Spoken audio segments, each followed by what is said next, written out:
Pero okay naman talaga rin yun, sir. Walang problema. Mali po yung proseso. So yun yung piso wifi, okay na naman. Ano na naman yan? So solve na naman yung piso wifi. So yun, so gawa na siya. So pinalitan lang ng wiring. So okay na po ito. So yun, no. So ingat po sa mga nagpapanggap na technician ko, no.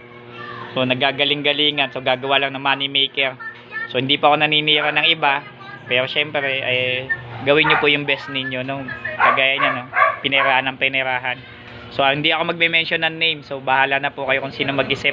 Pero dapat po gawin niyo po yung pinakamagandang action at yung pabor po sa kliyente, hindi po yung pabor po sa inyo. So ginagawa pong pagkakapera. Hindi ko na pa i-detalye yung iba, pero mahirap po manira na ibang tao.